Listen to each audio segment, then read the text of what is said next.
प्रिय साथियों, नमस्कार। कैसे हो आप सभी लोग? आशा करता हूँ स्वस्थ होंगे, खुश होंगे, घर पर ही होंगे और अपने लक्ष्य के प्रति सजग होंगे, घर पर ही तैयारी कर रहे होंगे। दोस्तों, आज इसे मैं कंटिन्यू जो है एमपीपीएससी एवं अन्य प्रतियोगी परीक्षाओं के लिए ऑनलाइन क्लासेस शुरू कर रहा हूं, जो कि बिगनिंग क्लासेस के नाम से होगी। तो आप सभी लोग जो है यथासंभव जो भी होगा आपको लगभग सभी टॉपिक यहां पर मिलेंगे। मैं इंटरनेशनल ऑर्गेनाइजेशन से टॉपिक शुरू कर रहा हूं। ठीक है दोस्तों, तो चलिए दोस्तों, आज हम चर्चा करते हैं संयुक्त राष्ट्र संघ की।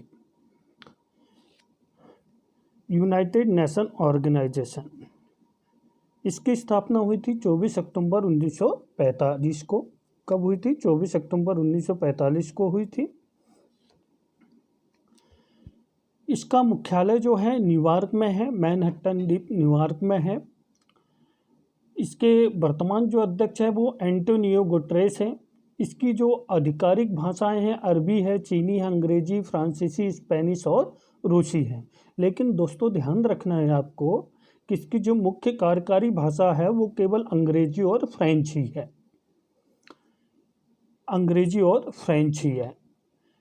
आगे बात करें तो ये एक अंतर्राष्ट्रीय संगठन है और इसके चार्टर पर 26 जून 1945 को जो सैन फ्रांसिस्को में हस्ताक्षर हुए थे, तो उस समय लगभग 50 देशों ने हस्ताक्षर किए थे। और इसमें अहम भूमिका निभाने वाले जो राष्ट्रपति थे वो फ्रैंक डी रूजवेल्ट थे, अमेरिकी राष्ट्रपति। ठीक है दोस्तों,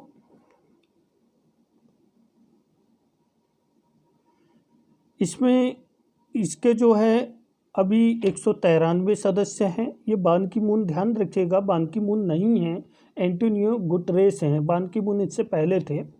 इस संस्था का, ये संयुक्त राष्ट्र संगठन संस्था का गठन का उद्देश्य क्या था?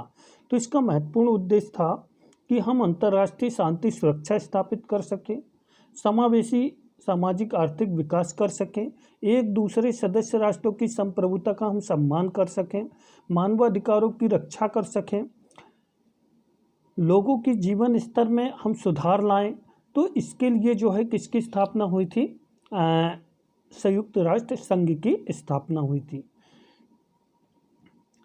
इसकी पृष्ठभूमि के बारे में हम चर्चा करें तो जो प्रथम विश्व युद्ध था, प्रथम विश्व युद्ध के बाद क्या हुआ कि कुछ ऐसी गतिविधियां निर्मित हुई, तो हमने ये सोचा कि भैया चलो हम एक ऐसे संगठन की स्थापना करें जो इस प्रकार की समस्या का समाधान कर सके। लेकिन हुआ ये कि 1919 में हमने लीग ऑफ नेशन के नाम से इसकी स्थापना की, जिसको 1929 में वास्तविकता प्रदान की गई। लेकिन क्या हुआ कि 1939 में पुनः द्वितीय विश्व युद्ध हो गया। तो इससे ये पता चला कि जो हमारा लीग ऑफ नेशन था ये पूर्ण रूप से सफल नहीं हो पाया।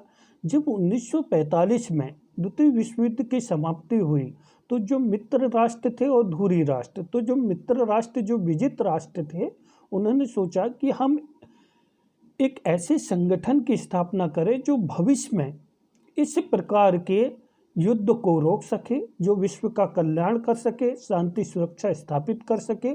उसको ध्यान में रखते हुए 1945 में सैन फ्रांसिस्को सम्मेलन के तहत 24 अक्टूबर 1945 को ये अस्तित्व में आया और आज हम 24 अक्टूबर 1945 को संयुक्त राष्ट्र संघ दिवस के रूप में मनाते हैं, 24 अक्टूबर को। आगे चर्चा करते हैं हम, इसके महत्वपूर्ण कार्य क्या है। तो आप देखोगे कि संयुक्त राष्ट्र संघ के जो महत्वपूर्ण कार्य है वो पहला कार्य है कि अंतर्राष्ट्रीय शांति और सुरक्षा बनाए रखना, पूरे विश्व में शांति सुरक्षा बनाए रखना। अभी आप देख रहे होंगे दोस्तों कि जो अमेरिका और इराक के बीच में जो गतिविधियां चल रही है उसको लेकर अभी भारत इसमें अहम भूमिका रोल अदा कर रहा है।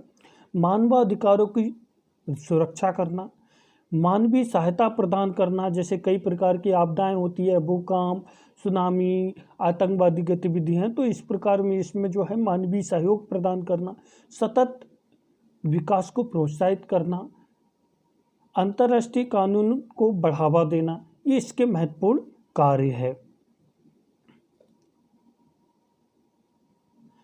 संयुक्त राष्ट्र संघ के 6 महत्वपूर्ण अंग हैं और ये 6 महत्वपूर्ण अंग में सबसे महत्वपूर्ण माना जाता है क्या? महासभा। महासभा सबसे महत्वपूर्ण है। इसे विश्व की लघु संसद कहा जाता है। क्या कहा जाता है दोस्तों? लघु संसद कहा जाता है। इसको ध्यान में रखना। क्यों? क्योंकि जिस तरीके से हमारे यहाँ लोकतांत्रिक देशों में संसद है और संसद नीतियों को बनाने का काम करती है, ठीक वैसे ही पूरे विश्व के लिए महासभा की महत्वपूर्ण भूमिका होती है। इसके कुल 193 मेंबर है। महासभा संयुक्त राष्ट्र संघ का प्रतिनिधि अंग है जो विचार विमर्श एवं नीति निर्माण संबंधी कार्यों के लिए अहम भूमिका निभाता है। दूसरा, संयुक्त राष्ट्र संघ के सभी सदस्य महासभा के भी सदस्य होते हैं, अर्थात 193 मेंबर इसके मेंबर होंगे। प्रतिवर्ष सितंबर माह में इस महासभा का सम्मेलन होता है। अच्छा दोस्तों, आपको ध्यान रखना होगा कि इस महासभा की पहली महिला अध्यक्ष कौन थी? भारत की ही थी, और वो कौन थी?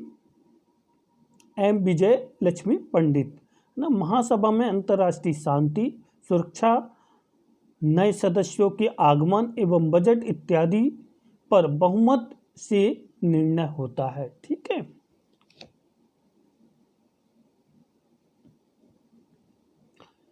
अगला है सुरक्षा परिषद। सुरक्षा परिषद की हम बात करें तो सुरक्षा परिषद जो है ये काफ़ी महत्वपूर्ण मानी जाती है। इसको दुनिया की पुलिसमैन की संज्ञा दी गई है। ये इसका मुख्य काम क्या है? अंतर्राष्ट्रीय शांति और सुरक्षा बनाए रखना सुरक्षा परिषद की प्राथमिक जिम्मेदारी है। दूसरी है, सुरक्षा परिषद के सभी सदस्यों के लिए एक बोर्ड निर्धारित होता है। संयुक्त राष्ट्र चार्टर के तहत सभी सदस्य सुरक्षा परिषद के निर्णय का पालन करते हैं, अर्थात जो सुरक्षा परिषद के जो निर्णय होते हैं सभी सदस्य राष्ट्र उन निर्णयों का पालन करते हैं, वो बाध्यकारी होते हैं। इसमें आपको ध्यान में रखना होगा कि सुरक्षा परिषद में 15 मेंबर होते हैं, 5 स्थायी सदस्य होते हैं और 10 अस्थायी सदस्य होते हैं। 5 स्थायी सदस्य कौन कौन से हैं? अमेरिका है, ब्रिटेन है, चाइना है, फ्रांस है और रशिया। ये 5 ऐसे देश हैं दोस्तों, ये स्थायी मेंबर हैं। और दूसरी बड़ी बात यह है कि इनको वीटो पावर है। वीटो पावर है। जो 10 अस्थायी सदस्य है इनका कार्यकाल 2 वर्ष होता है। भारत लगभग 11वीं बार जो है 11 बार जो है सुरक्षा परिषद का सदस्य रह चुका है। और ध्यान रखना है कि इन सदस्यों का चुनाव जो है महासभा द्वारा ही होता है।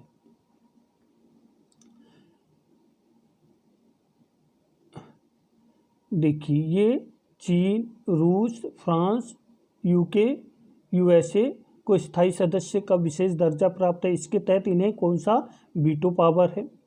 वीटो पावर के अनुसार 5 स्थायी सदस्य देशों में क्या होता है, ये देखिए, 5 स्थायी सदस्य देशों में से कोई भी देश अगर सुरक्षा परिषद द्वारा लिए गए किसी संकल्प या निर्णय में नकारात्मक वोट करता है तो वह संकल्प या निर्णय मंजूर नहीं होगा। मतलब आपको ये ध्यान रखना है कि अगर हम कितना भी जो सदस्य राष्ट्र हैं वो कितना भी सकारात्मक पहलू को अपनाए, अगर सुरक्षा परिषद का एक स्थायी मेंबर है और वो इस प्रस्ताव में सहमति नहीं देता है तो वह प्रस्ताव पारित नहीं होगा। इसीलिए दोस्तों इन देशों को पावरफुल देश भी माना जाता है और भारत निरंतर यही प्रयास कर रहा है कि सुरक्षा परिषद में भारत को स्थायी सदस्यता मिल सके। संयुक्त राष्ट्र का अगली जो संस्था है वो कौन सी है? आर्थिक एवं सामाजिक परिषद। यह परिषद नीति समीक्षा और नीति वार्ता के लिए जिम्मेदार है। मतलब ये है कि पॉलिसी किस प्रकार से बनाई जाए, उसकी समीक्षा। ये जो जिम्मेदारी सौंपी गई है ये किसको सौंपी गई है? आर्थिक एवं सामाजिक परिषद को सौंपी गई है। आर्थिक, सामाजिक एवं पर्यावरणीय मुद्दों पर सिफारिश करना ये भी इसकी महत्वपूर्ण जिम्मेदारी है। विकास लक्ष्यों के कार्यान्वयन के लिए प्रमुख निकाय के रूप में कार्य करना। और इसके जो सदस्य होते हैं ये 54 सदस्य होते हैं दोस्तों, और प्रत्येक 2 वर्ष में 1/3 सदस्य बाहर चले जाते हैं, जैसे हमारे यहाँ राज्यसभा में होता है लगभग वैसे ही, लेकिन इसका कार्यकाल 2 वर्ष का होता है।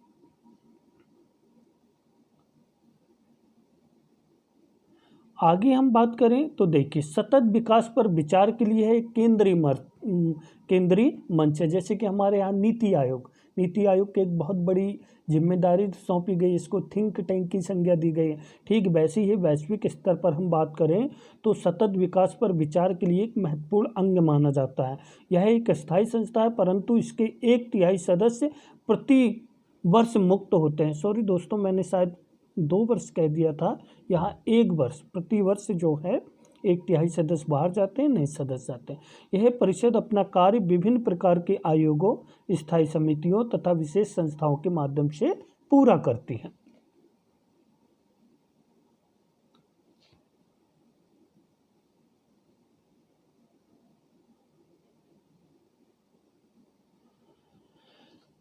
अगली संस्था है न्यास परिषद। न्यास परिषद यह सुरक्षा परिषद के 5 स्थायी सदस्यों से बना, मतलब सुरक्षा परिषद के जो स्थायी मेंबर है वही मेंबर इसके भी मेंबर हैं। विकसित देशों द्वारा विकासशील देशों की सहायता इसका मुख्य सिद्धांत है।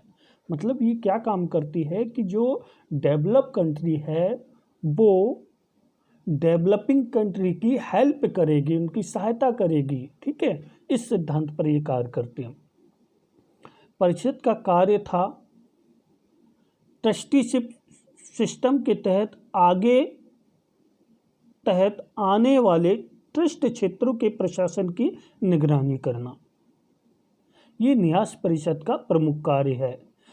न्यास परिषद का और क्या है? न्यास परिषद, इसका लक्ष्य था इन ट्रस्ट क्षेत्रों की स्वतंत्रता या स्वयं की सरकार की स्थापना करना। मतलब ये है कि लोकतांत्रिक व्यवस्था बनाए रखना। ठीक है, संयुक्त राष्ट्र संघ के अंतिम ट्रस्ट टेरिटरी पलाऊ द्वीप अमेरिका प्रशासित के स्वतंत्र होने के साथ ही न्यास परिषद के कार्य समाप्त हो गए। मतलब ये है कि ये संस्था अब प्रभावी नहीं है।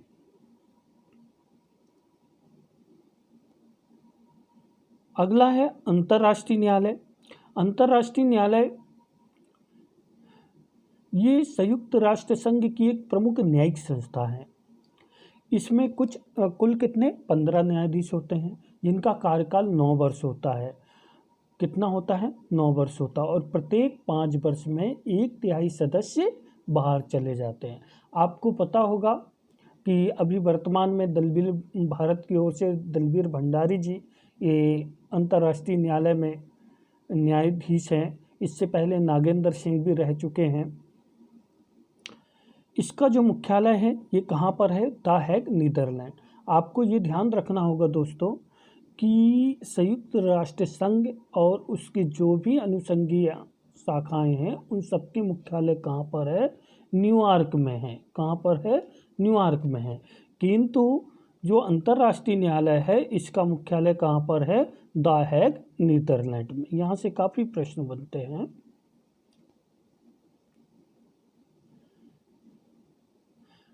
कानूनी, इसका मुख्य कार्य क्या है? कानूनी प्रश्नों पर संयुक्त राष्ट्र को क्या करना? सलाह देना, है ना। तो ये कानूनी जो है कानूनी उस पर क्या देती है? सलाह देती है।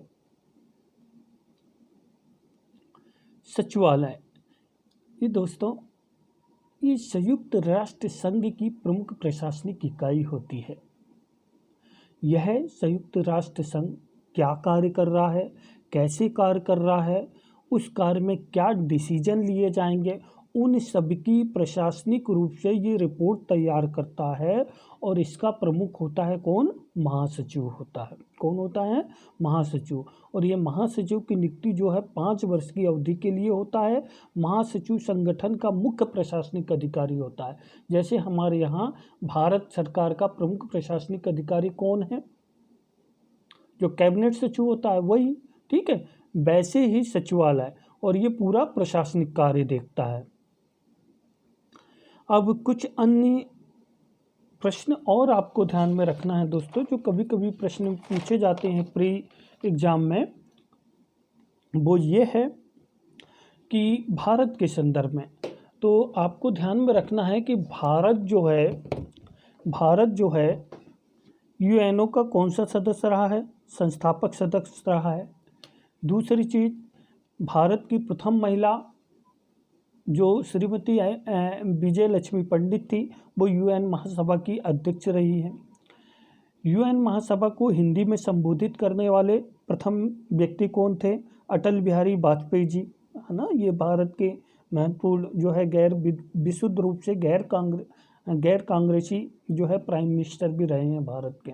बहुत ही फेमस पर्सनालिटी, बहुत ही अच्छे प्राइम मिनिस्टर रहे हैं। आज प्रधानमंत्री ग्राम सड़क योजना, स्वर्णिम चतुर्भुज योजना जैसी योजनाओं के माध्यम से आज भारत विकास की ओर अग्रसर है। इनके जन्म दिवस को हम सुशासन दिवस के रूप में भी मनाते हैं, क्योंकि गुड गवर्नेंस इन्हीं की देन है। तो हिंदी में संबोधित करने वाले प्रथम प्राइम मिनिस्टर थे। भारत जो संयुक्त राष्ट्र संघ है, इसमें सुधार के लिए हमेशा से कोशिश करते आ रहा है।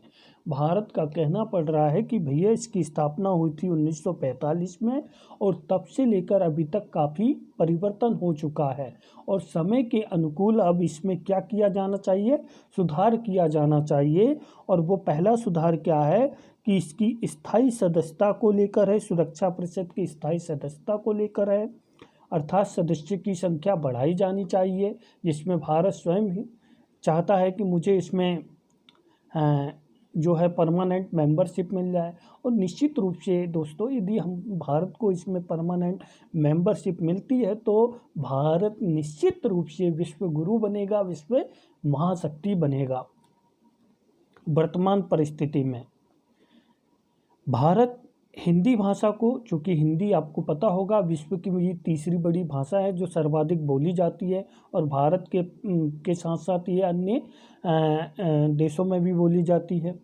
तो हिंदी के लिए भारत हमेशा से प्रयास करते आ रहा है कि 6 जो आधिकारिक भाषा है उसमें 7वीं भाषा किसको बनाया जाए? हिंदी को बनाया जाए। और इसके लिए भारत ने मॉरिशस में 2008 में विश्व हिंदी सचिवालय भी वहाँ पर खोला गया है। 2015 में हमारे यहाँ विश्व हिंदी सम्मेलन का आयोजन कहाँ हुआ था? भोपाल में हुआ था। और इसका मुख्य शीर्षक जो था, वो मुख्य शीर्षक क्या था? विदेश नीतियों में हिंदी, अर्थात हिंदी को प्राथमिकता दी जाए, जो हमारी फॉरेन पॉलिसी होती है उसमें।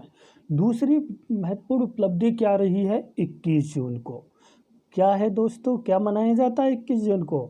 विश्व योग दिवस। ये भारत ने ही पहल किया था, और आपको पता होगा कि भारत ने ही पहल किया था, यूएन महासभा में रखा था और इसको प्राथमिकता दी गई। और आज 21 जून को पूरे विश्व में क्या मनाया जाता है? योग दिवस के रूप में। तो इससे पता चलता है कि भारत कितनी प्रबल दावेदारी रखता है संयुक्त राष्ट्र संघ में, और भारत जो है संयुक्त राष्ट्र संघ के लिए एक महत्वपूर्ण भूमिका निभा रहा है। अभी हाल ही में भारत को अमेरिका व इराक के मध्य जो समन्वय वार्ता के लिए चुना गया है कि भैया एक काम कीजिए, आप आइए, हम दोनों के बीच में आपसी सामंजस्य स्थापित कीजिए। तो इस प्रकार से वर्तमान परिवेश में जो है भारत यूएनओ में अहम भूमिका निभा रहा है। तो ये थे हमारे महत्वपूर्ण प्रश्न जो कि यूएन से पूछे जाते हैं। आगे हम चर्चा करेंगे दूसरे टॉपिक पर दोस्तों। नमस्कार।